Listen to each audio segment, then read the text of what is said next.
سورہ آل عمران کی آیت نمبر 31 ہے۔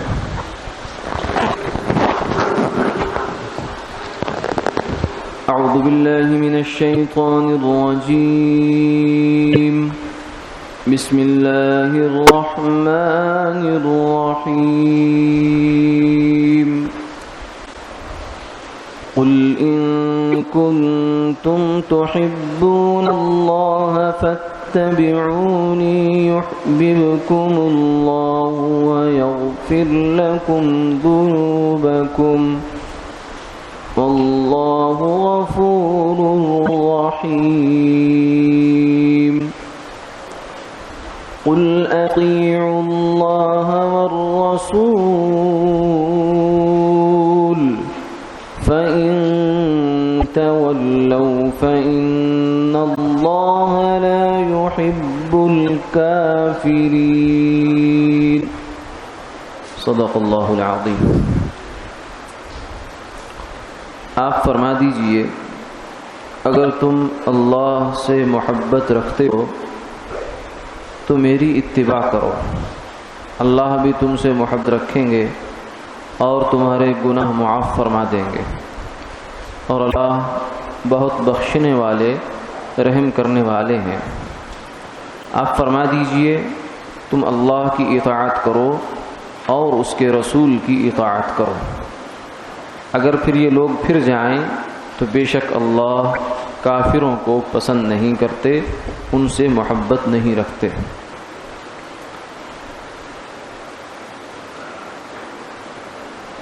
ان آیات مبارکہ کے اندر پوری انسانیت کو ایک اہم پیغام دیا گیا ہے۔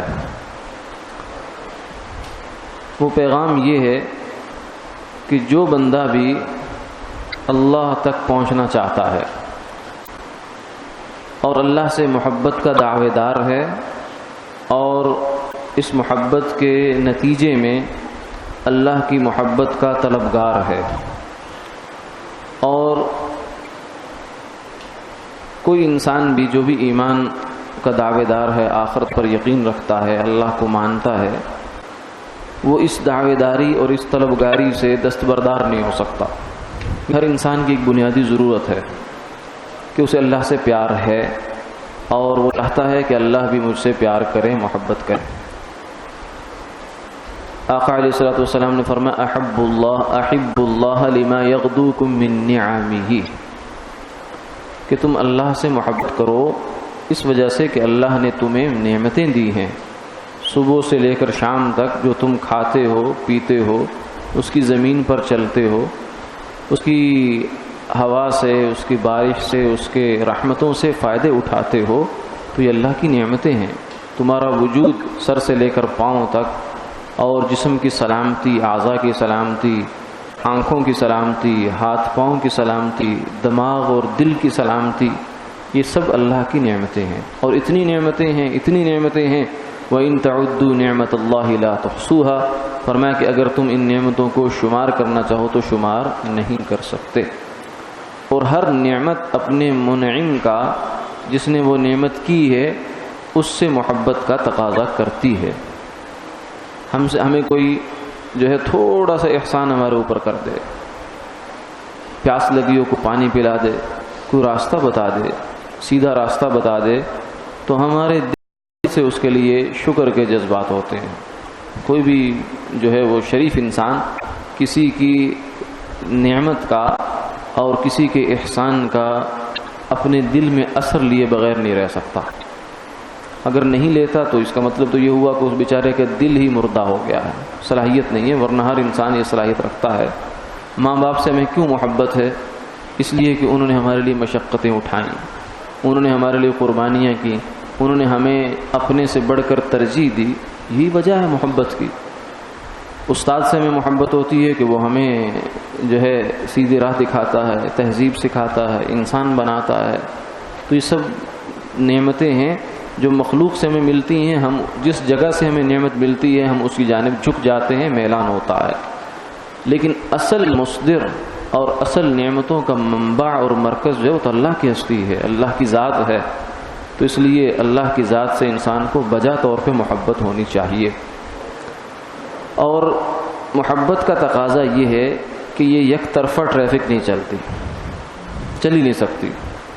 یہ وہ تالی ہے جو دو ہاتھ سے بجتی ہے. تالی ویسے بھی دو ہاتھ سے بجتی ہے، لیکن محبت تو یہ چیز ہی ایسی ہے، جذبہ ایسا ہے کہ جو ایک طرف سے نہیں چلتا، دو جانب سے چلتا ہے.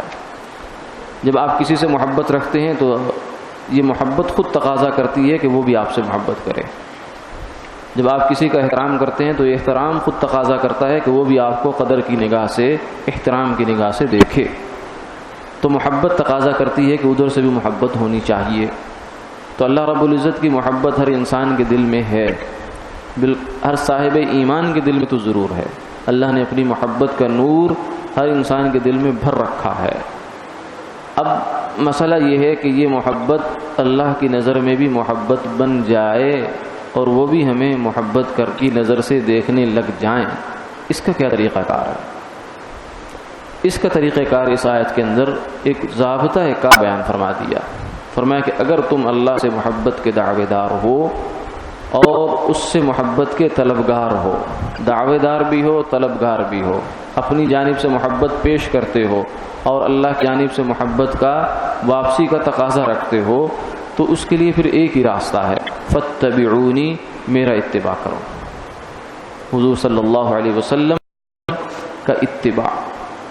اور باقی زمانوں میں، گزشتہ زمانوں میں تو جتنے انبیاء آتے رہے وہ اللہ کی محبت اور رضا لے کر آتے رہے. جو ان کی مانتا تھا وہ اللہ کی رضا میں پہنچتا تھا. لیکن جب نبی آخر الزمان صلی اللہ علیہ وسلم دنیا میں تشریف لے آئے تو اب باقی راستے بند ہو گئے. آپ نے فرمایا لو کان موسیٰ حیا لما وسعہ الا اتباعی، کہ باقی اقوام تو ایک طرف، اگر خود صاحب تورات جناب موسیٰ علیہ السلام بھی دنیا میں تشریف لے آئیں تو میرا کلمہ پڑھے بغیر ان کو چارہ کار نہیں ہے. وَمَن يَبْتَغِ غَيْرَ الْإِسْلَامِ دِينًا فَلَن يُقْبَلَ مِنْهُ. اللہ تک جانے کا اب ایک ہی راستہ ہے. گزشتہ زمانے میں ایک وقت 70 نبی بھی آئے. کوئی کسی نبی کی اتباع کر لے تو اللہ تک پہنچ جائے گا، لیکن حضور صلی اللہ علیہ وسلم آخری نبی اور واحد راستہ، ایک دروازہ. اللہ تعالیٰ نے گویا کہ 1,24,000 دروازے تھے جن کو اللہ نے بند کر دیا. صرف ایک دروازہ کھولا ہوا ہے جسے جناب نبی پاک صلی اللہ علیہ وسلم کا دروازہ ہے کہ اس دروازے سے جو گزر کر جائے گا اللہ اس کو اپنا محبوب بنائے گا. اسی کو اتباع سنت کہتے ہیں. ہمارے استاذ انہوں نے اپنے حضرت سے پوچھا کہ اللہ کی محبت کی نشانی کیا ہے، کہ ہمیں اللہ کی محبت حاصل ہے یا نہیں ہے. فرمایا کہ اللہ کی محبت کی نشانی اتباع سنت ہے. جو اتباع سنت میں جس قدر، یعنی حضور کی سنت والی زندگی جس قدر اس کی زندگی میں آتی چلی جائے گی، اس کی زندگی جس قدر حضور کی سنت سے قریب ہوتی چلی جائے گی، اللہ کی محبت اس کو اسی قدر ملتی چلی جائے گی. اور اتنی ملے گی کہ تصور نہیں کر سکتا انسان. ایک حدیث پاک میں آتا ہے، کیونکہ اللہ اس کو اپنا ولی بنا لیں گے، قریبی بنا لیں گے. ایک حدیث پاک میں آتا ہے کہ اللہ تعالیٰ نے اپنی رحمت کے 100 حصے فرمائے، جن میں سے ایک حصہ پوری مخلوق میں بانٹ دیا ہے، اور 99 حصے رحمت کے اپنے اولیاء کے لیے رکھے ہیں، اپنے ولیوں کے لیے رکھے ہیں، جو اس کے قریبی لوگ ہیں، جن سے اللہ کو محبت ہے، ان کے لیے رکھے ہیں. یعنی جب ہم اللہ سے محبت کریں گے اور اللہ ہم سے محبت کریں گے تو اللہ کی محبت کا مطلب کیا ہے کہ وہ ہمارے اوپر رحمتوں کی بارش نازل فرمائیں گے. وہ 99 رحمتیں کہ جو اللہ کے اپنے خزانوں میں موجود ہیں وہ اللہ اپنے خاص بندوں کو عنایت فرماتے ہیں. تو اللہ کے جو خاص بندے ہوتے ہیں ان کے دل ہر وقت خوشی سے بھرے رہتے ہیں، اللہ کی رحمت سے بھرے رہتے ہیں. ان کے چہرے جو ہیں ان کو دیکھنے سے اللہ یاد آتے ہیں. ان کو دنیا کے غم پریشانیاں نہیں ستاتی، چھوٹی چھوٹی چیزوں کے لیے وہ پریشان نہیں ہوتے. اللہ تعالیٰ انہیں دنیا میں جنت کا سکون عطا فرماتے ہیں. تو اللہ تعالیٰ کی یہ محبت کیسے ملے گی؟ فرمایا اتباع سنت سے ملے گی. اسی لیے اس بات پر علماء اسلام کا اتفاق ہے کہ کوئی انسان بھی اللہ تک نہیں پہنچ سکتا حضور کی سنت چھوڑ کر. جو بندہ بھی پہنچا ہے حضور کے راستے سے پہنچا ہے. بمصطفیٰ برساں خیش کے دین ہما اوست. اقبال نے کہا ہے کہ مصطفیٰ صلی اللہ علیہ وسلم تک پہنچو کہ دین سب یہی ہے، کہ اگر ان کو چھوڑو گے تمام بو لہبیست. اس کے بعد تو آپ کا اتباع چھوڑا تو پھر تو دین نہیں ہے، یہ تو ابو لہب کا راستہ ہے۔ تو اس لیے اس بات پر اتفاق ہے کہ اللہ کی محبت اتباع سنت کے بغیر نہیں مل سکتی۔ ہمارے ہندوستان کے بہت بڑے اللہ والے ہوئے خواجہ معین الدین اجمیری، چشتی اجمیری، ہندوستان میں ان کا مزار ہے۔ تو ہم تو یہ سمجھتے ہیں کہ شاید یہ اللہ والے جو تھے یہ پتہ نہیں ان کی کیا وجوہات ہوتی ہوں گی، لیکن ان کے بھی قرب کی وجہ یہی تھی کہ یہ سنت کا اتباع کرتے تھے۔ ایک دفعہ وضو کر رہے تھے، وضو کی متعدد سنتیں ہیں، ان میں سے ایک سنت خلال کرنا ہے، داڑھی کا خلال بھی ہے، اس طریقے سے کرنا ہوتا ہے، اور ایک پاؤں کی انگلیوں کا خلال ہے، یعنی وضو کے جب کر رہے ہوں تو پاؤں کی انگلیوں کے اندر انگلی یہ بائیں ہاتھ کی جو انگلی چھوٹی انگلی ہے اس کو پاؤں کی انگلیوں کے اندر ایسے پھیرنا چاہیے، مارنا چاہیے، اسے خلال کہتے ہیں، یہ سنت ہے وضو کی۔ تو ایک دفعہ بھول کر چھوٹ گئی، وضو کیا یاد نہیں رہا، جلدی میں ہوں گے یا کوئی فکر میں ہوں گے، چھوٹ گئی، تو فوراً عتاب آیا کہ فرمایا کہ تم ہمارے حبیب صلی اللہ علیہ وسلم سے محبت کا دعویٰ کرتے ہو، نہیں ہم سے محبت کا دعویٰ کرتے ہو اور میرے محبوب کی سنت چھوڑتے ہو۔ یعنی ایک وضو کی اتنی سی سنت چھوڑ کر بھی تنبیہ آ گئی۔ اور ایک اللہ والے ایسے بھی تھے کہ انہیں معلوم نہیں تھا کہ یہ خلال کرنا سنت ہے، علم نہیں تھا، تو اس سے نمازیں پڑھ لی، بہت سالوں کی نمازیں تھیں، لیکن جب علم ہوا کہ یہ سنت میرے سے رہ گئی ہے تو انہوں نے سمجھا کہ یہ میری نمازیں نہیں ہوئی، ان کا ایک اپنا وجدان تھا، اور ساری نمازوں کی قضا کی کہ سنت کے بغیر میں نے نماز پڑھ لی۔ اسی طریقے سے ایک اللہ والوں کے بارے میں کسی نے ایک صاحب کے بارے میں سنا کہ وہ بہت اللہ والا ہے، بڑا بزرگ ہے، اللہ کا بڑا محبوب ہے، پہنچا ہوا ہے، جسے ہم کہتے ہیں نا پہنچی ہوئی سرکار۔ یہ پہنچی ہوئی سرکار کا مطلب یہ ہوتا ہے کہ اللہ ان سے محبت کرتے ہیں، اور وجہ کیا ہوتی ہے؟ وہ سنت کا اتباع کرتے ہیں۔ یہ مطلب نہیں ہے کہ کوئی ان کے پاس کوئی خاص قسم کی طاقتیں آ جاتی ہیں یا ان کے پاس کوئی راز آ جاتے ہیں کائنات کے، یہ کچھ نہیں ہوتا۔ یہ تو اولیاء اللہ اس چیز کو کچھ بھی نہیں سمجھتے، اسی لیے فرماتے ہیں کہ اگر تم ہوا میں اڑ لو تو یہ کوئی کمال نہیں ہے، ہوا میں اڑنا کوئی کمال نہیں، کہ تو پرندے بھی اڑتے ہیں، کمال تو نہیں ہے، اور اگر تم پانی پر تیر لو تو یہ کوئی کمال نہیں، کیونکہ تنکے بھی تیرتے ہیں، مچھلیاں پانی کے اندر رہتی ہیں، تو یہ تو کمال نہیں ہے۔ کمال یہ ہے کہ پوری زندگی تمہاری حضور صلی اللہ علیہ وسلم کے نقش قدم پر قدم رکھتے ہوئے گزر جائے۔ سیدنا شیخ عبد القادر جیلانی رحمہ اللہ تعالی، ان کے پاس ایک صاحب آئے، ان کی کرامات کا شہرہ سن کر، اور کچھ عرصہ رہے لیکن کوئی کرامت نہیں دیکھی ان سے۔ تو لوگ عام طور سے کرامتوں کے طالب ہوتے ہیں، تو وہ جانے لگے، تو حضرت مجھے اجازت دیں۔ کبھی کہاں جا رہے ہو؟ کہا جی میں تو آپ کے بارے میں بڑا کچھ سن کر آیا تھا، آپ بڑے بزرگ ہیں اور بڑے کرامتیں ہیں آپ کے پاس، تو میں نے تو اس عرصے میں کوئی کرامت نہیں دیکھی۔ انہوں نے کہا اللہ کے بندے یہ بتا کہ جتنا دیر تو میرے ساتھ رہا ہے تو میرا عمل تو نے سنت کے خلاف بھی دیکھا ہے؟ ایک تو بتا۔ انہوں نے کہا نہیں ایسا تو کچھ نہیں دیکھا۔ فرمایا یہ سب سے بڑی کرامت ہے، الاستقامہ فوق الف کرامہ، کہ دین کے اوپر اتباع کرنا، سنت کا اتباع کرنا، یہ 1000 کرامتوں سے بڑھ کر ہے۔ کرامت تو غیر اختیاری فعل ہے، اس کا کوئی اجر نہیں ملتا انسان کو، اور یہ سنت کا اتباع ہو تو اجر سے اللہ جھولیاں بھر دیتے ہیں۔ تو ایک بزرگ کے بارے میں سنا کہ وہ جناب ایک صاحب کے بارے میں سنا کہ وہ اللہ والے ہیں، تو ایک بزرگوں کو ان کی زیارت کا شوق پیدا ہوا۔ نیک لوگوں کی زیارت کرنی چاہیے، لیکن اس نیت سے کہ ہمیں بھی نیکی مل جائے۔ ہم نیک لوگوں کے پاس جاتے ہیں چھوٹے چھوٹے مقصد لے کر، اس لیے کہ میرا تبادلہ ہو جائے، میری ٹرانسفر ہوئی ہے وہ رک جائے، میرا کاروبار میں فلاں پیسہ نہیں دے رہا وہ پیسے مل جائیں، میرا بانڈ میں نے خریدا ہوا وہ نکل آئے۔ ہم تو یہ چھوٹے چھوٹے مقصد لے کر اللہ والوں کے پاس جاتے ہیں، یہ تو پاؤں کی جوتیوں کی خاک بھی نہیں ہے۔ ان کے یہاں جانا چاہیے اصل اس لیے کہ جو اللہ نے ان کو اپنا قرب بخشا ہے وہ ہمیں بھی مل جائے، اس میں سے جو رحمتیں ان پر نازل ہوتی ہیں ان کا کوئی قطرہ ہمیں بھی مل جائے، تاکہ ہماری زندگی بھی اسی نہج پہ آ جائے۔ اصل مقصد اللہ والوں کے پاس جانے کا یہ ہوتا ہے۔ تو وہ اس لیے گئے زیارت کے لیے، لیکن جب جا کر دیکھا تو وہ سجدہ کر نماز پڑھ رہے تھے، اور نماز میں انہوں نے جو انگلیاں رکھی ہوئی تھی وہ سنت کے مطابق نہیں تھی۔ جو حضور صلی اللہ علیہ وسلم کا طریقہ جو احادیث میں ملتا ہے نماز کا، اس کے مطابق نہیں تھیں، فوراً وہیں سے واپس پلٹ آ گئے۔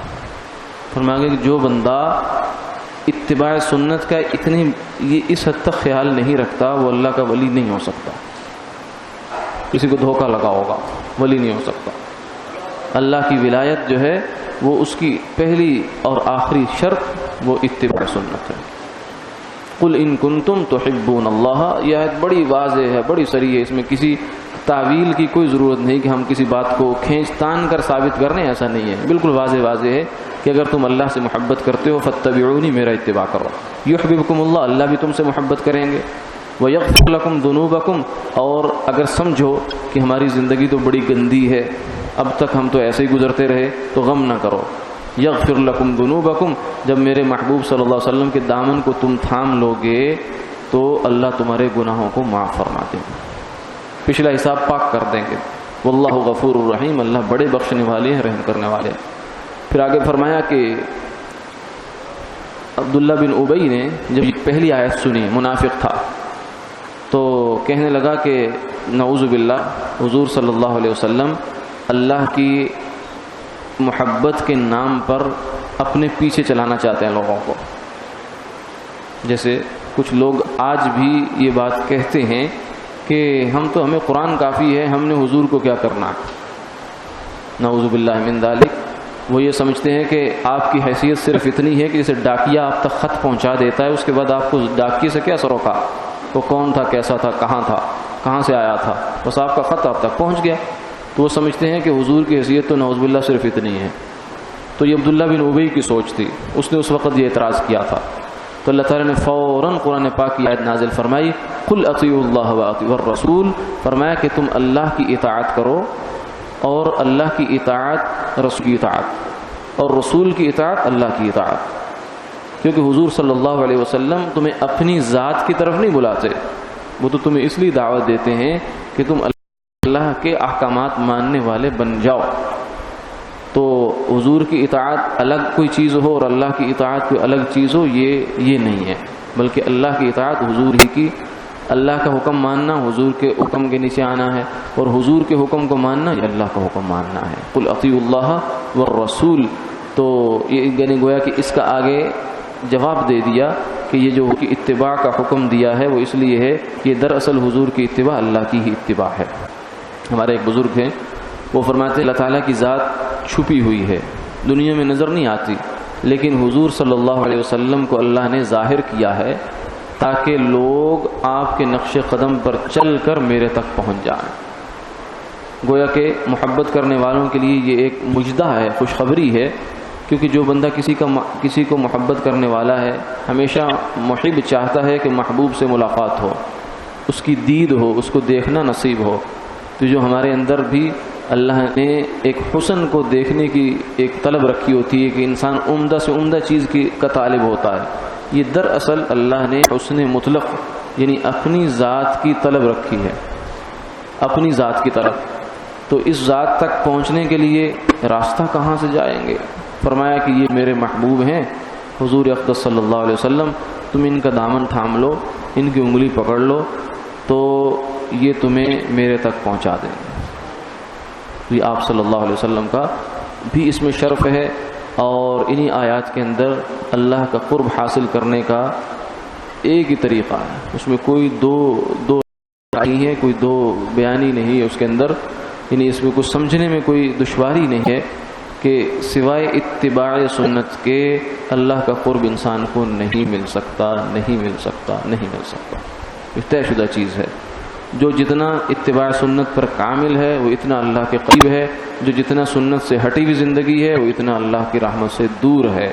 اللہ تعالی ہمیں عمل کی توفیق عطا فرمائے، صحیح سمجھ عطا فرمائے۔ اللہم صلی علی سیدنا مولانا